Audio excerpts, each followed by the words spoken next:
Hey, Skeeter Nation. I hope you're having a fantabulous day. We are here for our final staff training for testing. We have school-wide testing 4 more times, all in the month of April, all for STAAR EOC, and there are so many moving parts. I know you're going to pay attention to all the information that is relayed to you through email, through this training, through your slides, or any other avenue that we choose to communicate. So let's get started. Training never takes the place of reading the manual. All of the links will be live in your slides. And if you would like a paper copy of the manual, make sure to reach out to Miss Gary and she will get one in your box. Here are the test dates. We do not have a change to our AB calendar this year because we are using the same amount of A days as well as B days. And the consecutive days that we are using, we have no need to have a flip. So English 1 test begins just a couple of weeks away. So go ahead and begin making these plans now. Start communicating with kids if you haven't already. Rosters and staff assignments will be available by the dates that are on the right. Typically, it's the Thursday before the test begins. That means I have till 11:59 p.m. on those Thursdays. I'm hoping that the information is already there prior to that time. Here is a link to the folder that will be shared. The folder actually looks like this. It's the Spring 26 STAAR folder, and I'm sharing it with you with all of the information and details. This is where the most accurate information will always be. If you see a discrepancy, just send me an email. Here are some tips for preventing irregularities. Make sure that you adhere to the information on your roster and what's provided as documented accommodations, which are typically flagged. It typically goes your roster, your start-stop sheet, which you should only use for students who have a different start time than the entire room, or they have an emergency that causes them to leave the room and not return, like the clinic, or go to the clinic and return. Or lastly, if they're pulled from the testing room by an administrator. Other than that, all the documentation for your room should be on the roster. That includes the absences, the time submitted, their seat number. Training accommodations, though, that is very, very helpful, and we have to ensure that all of those are in place. Most of them are embedded, but there are a few that you have to make sure that you have in place within that room. Also, make sure your seating charts are accurate. Even if you move somebody, make sure what you turn into us is how they were seated. There's an example. Again, that's a live link. The checklist is a live link. It is our step-by-step guide outside of the manual. We all must strictly adhere to it. It is what keeps us in compliance with the law and the guidelines of the state, but also what gives us the best experience as a campus and be on the same page. Make sure that you're providing the required test materials and that you verify that students have submitted. Oh my gosh, I cannot even tell you how many times even a student will submit without your assistance. Remember, you're supposed to coach them. You tell them, raise your hand and I'll help you submit before they begin testing. Make sure that you reiterate that. If a student submits without your assistance, they still have to log in and show you that it's been submitted. How do they do that? They log in, and if they have already submitted, it will say test inactive because they've done a great job at submitting. However, if it has start or resume by the test that they are taking, then they have yet to submit and they need you to help them walk through that. We can continue to prevent irregularities by actively monitoring. We had great video help with that, and we had good discussions about it at our last Campus PD Day, and Aaron Vansickle provided that assistance for us, and it was awesome. So if you need to revisit that, let me know. I think it's in our shared folder as well. Make sure you're accounting for all testing materials at all times. That includes your Chromebooks. Chromebooks are expensive, as you know, and they do not develop feet that walk off. So we have to account for them. When you check them out from the cart, you must bring them back. We cannot move to our regular schedule until we have all test materials accounted for and Chromebooks. Also, make sure students are verifying their identity. Each student looks at their ticket. They make sure that the place that they sit is their name. It is their birthday. Yes, we do have a few people whose birthdays are flipped, but it's because of the way their birth certificate was presented as when they registered. It isn't because we entered those wrong. That is a state file that is out of my control. But make sure all of these things take place before you begin testing. And then again, make sure that the online test for completion, make sure that they've done it and it's been submitted. You'll see that there, it'll say that it'll tell them if they haven't finished. All right, here's some important information. Go ahead and make plans now. Get your room ready. Get your room ready. Get your room ready. All rooms, get them ready. We have been known, every year we've been known to move a class at least once, whether it is for a natural occurrence that is out of our control, or it is for a mechanical thing like an air conditioner not working, or a student getting sick. There's a lot of reasons that we may have to move a room, and it may be that your room has odd shaped desk. I can still move a small group or an individual test to that room.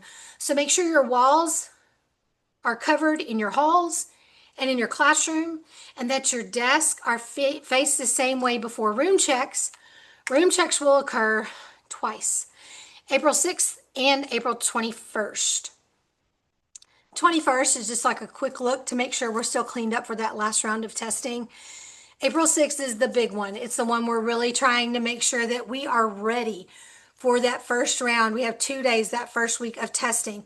So please know that when I come to do a room check, it has to be ready as early as 8 a.m. Monday, April 6th. So next Thursday, you're going to be using your kids to make sure that that thing is ready. You're not going to be able to ask me if I can come back. I'm going to have to be the one that, ugh, I hate it, but I'm going to have to be the one that says, no, I'm sorry. Use your kids. Let's go ahead and do this now. I can't come back, because if I come back, I will be here and there will be no one here fixing their own rooms. It'll just be me, and we're just not going to do that. So the way that you can take responsibility for your own room is filling out this form. This is the only way that I will not stop by your room to check it on April 6th, beginning at 8 a.m. And this still has to be submitted before you leave on Thursday, April 2nd. People that submit this form, we've been doing this a couple years, they really appreciate it. They do a great job of sending me a picture and letting me see that that room is ready to go before they leave, and they know I have to sign off on it before they drive off this parking lot. So thank you for all of that. All right, so in Skyward, and the links that are going to be sent and populated in the folder, this is the latest date it will show up. Thursday, April 2nd for English 1 and 2, Friday, April 10th for Bio and U.S. History, which they'll be testing on April 15th. Both those tests placed on April 15th. Just a side note, if they need both tests, then one of them I will move to the Friday or the following Monday. I will make their test up. I will make them happen. It's all good. And then on Friday, that should be April 17th, which I'll correct that later, for the last test. All students, all students and staff will be in the place that you're assigned to be for that day until announcements made to resume regular schedule. It's totally determined by the amount of students that are still testing, when we can consolidate those rooms, when materials are turned in, and no matter what, I don't care if a student is finished with their test or you're in a non-testing room where you feel like it doesn't really matter all that much, students cannot be given a pass to go to another room other than the restroom or the clinic. And remember, in a testing room, they have to be escorted to the clinic. All right, students with early release on their schedule will be released when announcements made to go to the last period. We do not just release them because it says, or they tell you they have early release. In fact, go ahead and remind your students on that day, parents cannot take their students for early release in testing rooms. Once you've started testing, you have to test. We can't just remove students from those environments. So if by some crazy chance we're unable to go to the last period, we will have instructions given at that time. All right, all students need to bring their Chromebooks and their chargers. All STAAR test takes place online. Remember, AirPods, phones, watches, smartwatches, all the things that they can't really have out in your classroom anyway, and they normally keep in their backpack. They need to verify that those devices are turned off. If you choose to go ahead and help them by keeping them in a bucket, you cannot return those items until you have returned your bucket to the testing office and your room has the all clear. And no matter what, please do not allow finished testers to be on their Chromebooks. until that bucket is cleared as well. Non-testing students, you can work on Google Classroom, they can work on iReady, they can work on Recovering Learning. There's a host of things that they can participate in, but some will even be tutoring for an upcoming EOC or preparing for an AP test. We even have kids that are going to be TSI testing. We have so many things going on. Also, UIL band, UIL choir, baseball games, softball games, track, district track qualifications. So there's so many moving parts. Just be patient. Know where you are supposed to be. Help advise your students. And when all else fails, send me an email or send the student to me with a pass. There will be a designated lunch schedule. You need to follow it. Please show up on time. It tells you exactly where to go for every single thing that you have a question for. We just have to read and all be on the same page with the information that's been presented. Testing students will eat a silent lunch. And speaking of lunch, we're going to talk about it in a couple more pages, but I'm just going to say that's a very quick turnaround for staff as well. So you might need to plan to bring a few snacks that are not noisy, or also pack your lunch that day. Ms. Sepulveda is also going to be offering a grab and go lunch for staff. Remember, all students need to be in school dress, and staff, please, please, please, for the I don't know, maybe there's only third or fourth plug right now, but it'll be several more before the end of this presentation. Make sure your Google Classrooms are up to date. All right, attendance. We've already done this twice school-wide this school year. Highlight here. Do not write that word. Just highlight yellow in that attendance column here. If a student's not in a room, you just type absent. Assistant leads will take care of attendance for testing room online. Since testing administrators will not be on the computer, testing administrators, you just make sure that what is on your paper roster is accurate and hand off your absent tickets. At 10 a.m., leads and non-testing personnel should confirm attendance for their rooms. Staff assignments. They will be presented to you at the same time that rosters are ready. April 2nd, 9th, and 16th. Remember what I said? It could be as late as 11:59 on those days, but I'm hoping that they are there more expeditiously than that. Just be flexible. If you have a conflict, limitation, or question, please email me ASAP. Even if it's been approved, I need to know. You need to email me the date. You need to tell me, that you're going to be out or what conflict you have. I'm already making plans now, so please email me today. Also know that conferences don't exist on these days. We've already talked about bringing your lunch. Also, can I just say, don't abuse the breaks.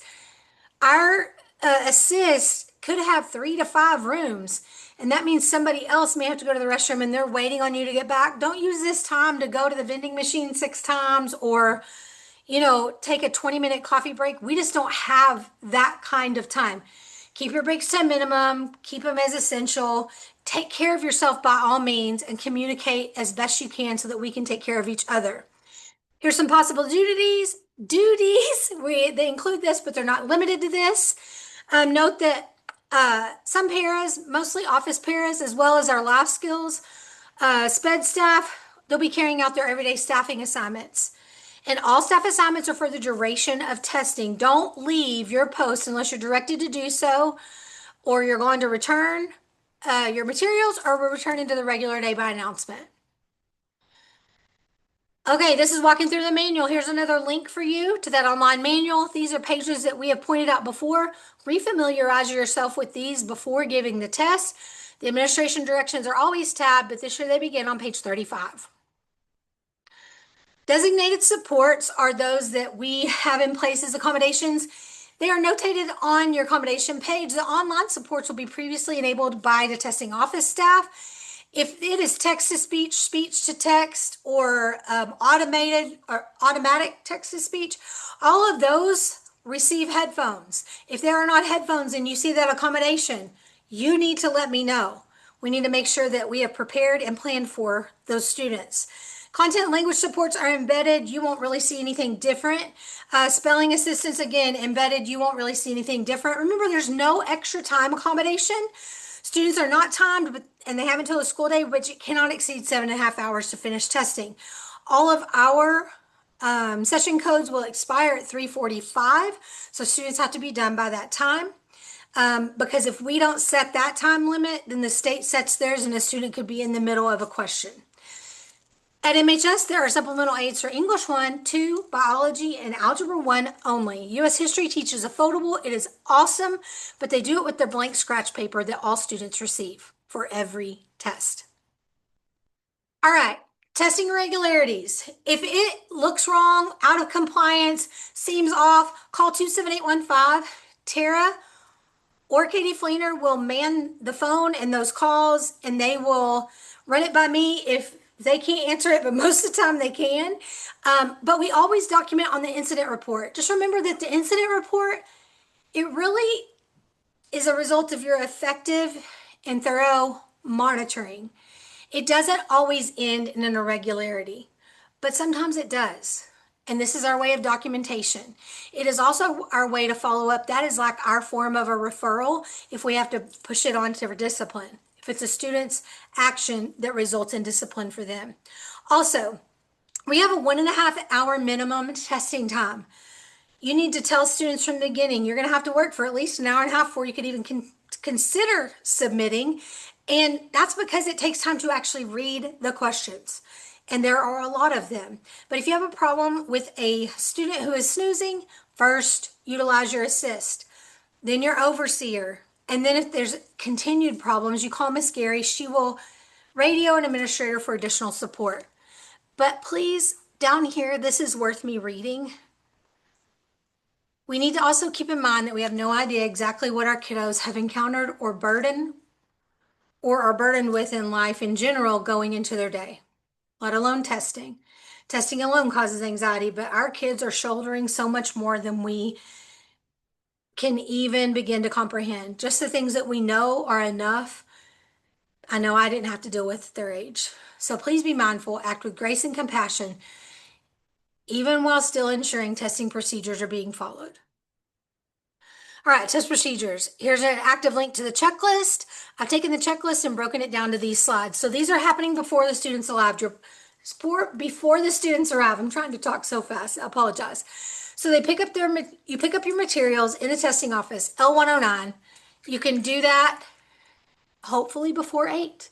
We're going to open up for checkout at 7:45, and we're hopeful that all staff is assigned to their post at 8, but no later than 8:15. Check your test room thoroughly. It is up to the person that is their room of record, which we've already talked about, but it also is up to the person who is giving the test in that room. There cannot be papers shoved in desk, on top of desk, books, nothing. The desk has to be clear. Walls and halls have to be covered. They cannot hinder or help a kid. Remember, the desks need to be spaced apart. Make sure you're taping the do not disturb sign on, doing your room log, and you're the first person that signs it. Anybody that stops by the room to observe or comes in the room and leaves, everyone has to sign the room log. Everyone.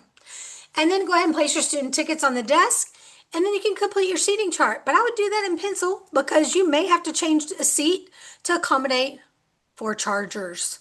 All right, as students arrive, we already talked about this, but all the electronic devices, confirm that they have been turned off and placed in their backpack because they're not supposed to have them out anyway. If they want to give them to you to hold for testing, that is great, but nothing will be given back to even put back in the backpack or remain in the backpack. Nothing's coming out.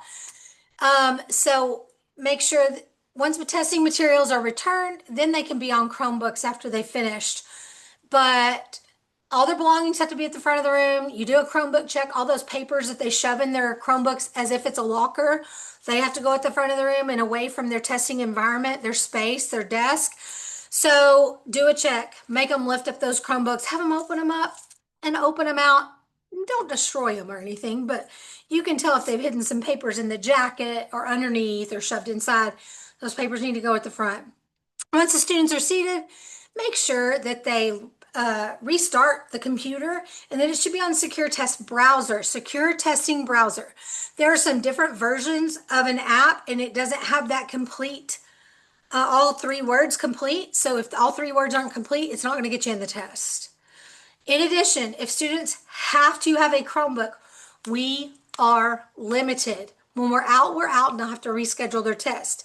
So if it is not your room, hopefully the person in the room has made available the things that they have, but bring your extension cords, your power strips, and whatever we can use to help get these kids tested that day. So if you have to change someone's seating, staying in rows, but move them to where they can plug in, do so. Just make sure your seating chart looks like where the students actually tested. All right, final preparations before we begin. When the tardy bell rings, you're working through the checklist. You're making sure that students who arrive after things have actually started, they've been, just know that they've been reported to the kiosk and they've escorted to you. If you've already read directions, then someone will have read directions for them, I hope. Either way, when they come, ask if they've had directions. If they don't have their ticket, they probably haven't, okay? If they have their ticket, they likely have. Put their different start time on your start stop sheet. Also, students in Texas speech rooms should check their volume before they sign in. And then again, make sure students are in seating chart order. Again, do one more check of the Chromebook, make sure there's no papers in it. Then you're going to read the electronic policy. And at that point, you turn into the world's best encourager and the most positive person your kids have ever known. Even if they've never met you, this should be the most amazing experience for them, even though they have to take a sucky STAAR test. So we're going to move forward. And at this moment, make the kids verify their tickets one more time before you move on and they log into the test. When they log in, when they're ready to log in, you put the session ID on the board and you begin reading the tabbed page. Once you've read that, you can hand out the supplemental aids. As we talked about, there is not one for US STAAR on our campus.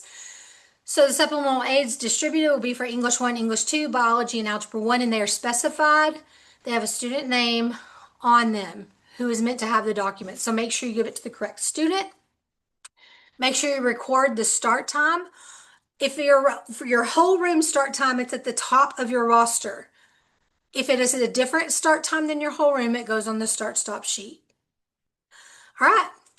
Then you will let the kids test, you monitor, make sure your paperwork that you can at that point is in order, documenting present and absent, getting those absent tickets together so if they come in late, you can get them going. And then at 10, leads and non-testing personnel will confirm their attendance, and leads should also verify it matches the absent tickets they've picked up, divide those absent tickets by room, and turn them into the testing office. All right. When students are testing, you just keep actively monitoring. Don't get on your computer or your cell phone. Don't engage in any activity that deviates from effective monitoring. Be up, alert, and present. Be up, alert, and present. It is okay to sit if you can see every kid in your room. If you're not planted in sitting and fixated to what's on that desk and not looking up, look up. Be present. Be alert. Make sure you're actively monitoring. Remember, nobody can turn in any materials before 11:30. That accounts for about the hour and a half once you start and the time it takes to get everything in order. Encourage all testers to keep working till 11:30 at minimum. Then as students raise their hand, you check and make sure there's nothing that stands out to look like they haven't answered a question. Then you submit the test. If the test shows to be inactive, because remember we talked about this before, if a student submits without your guidance, they sign it again. If the test shows to be inactive, their test has been submitted. If not, walk them through the submission process. Record the finish time on the roster, that front page. It says time submitted. It has to go on the roster. It's great if you use the tickets to help you, but it has to go on the roster. As students finish and you collect testing materials, make sure you have different stacks. It will help you manage things better so that you're ready for turn-in when that final student is finished and they've submitted. We continue to check our numbers. Once the consolidation numbers are small enough and we're in a position to consolidate, we will do that. Once we have materials and Chromebooks accounted for, then we can move to regular schedule with an announcement. Right, lunch. You're going to follow the lunch plan as outlined for your room. Remember, there are specific times designated for you to stop testing as well as report to the cafe at designated times. When you stop for lunch, students pause their test. They don't end and submit. They can close their Chromebooks. They can press pause. They do not submit. Rooms need to be locked and secured before leaving. Once you return, you must maintain testing. Instruct your room to log in and resume testing, making sure you record the time on your roster as well as your seating chart. Be on time arriving for lunch at the cafeteria, and please do not come early or late. It throws off the schedule. It is a very small amount of time, but everything is specified, and we all have to operate together for it to be less chaotic than it could be. All right, when you're returning materials, make sure that everything that's been requested to be documented, whether it's the start, the stop for lunch, the time they've resumed, the individual finish time, the number of students still testing at different times, their start time if it's different in the room, all the things that are requested, the names on the room log, the initials, all of it.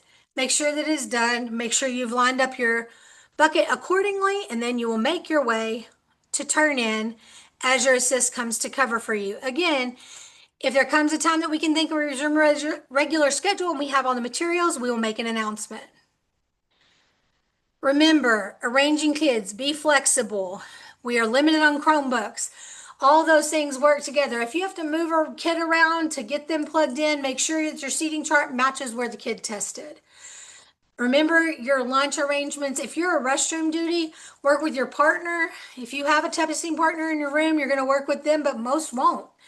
So just be on your game and be ready for anything. Be flexible, be flexible. In testing rooms, remember you're going to hold those electronic devices if you have taken them up just to, as a fail-safe for having them turned off. You can't return them until your room is clear from the bucket, and no one can be on Chromebooks until your room is clear in the bucket and material has been turned in. Non-testing students, remember they're working on Google Classrooms and recovering learning. Depending on the assignment, they may be tackling iReady task or tutoring, a plethora of things. But if you are in a non-testing room, have something in your back pocket to keep kids engaged that day where they're not disruptive and chaotic.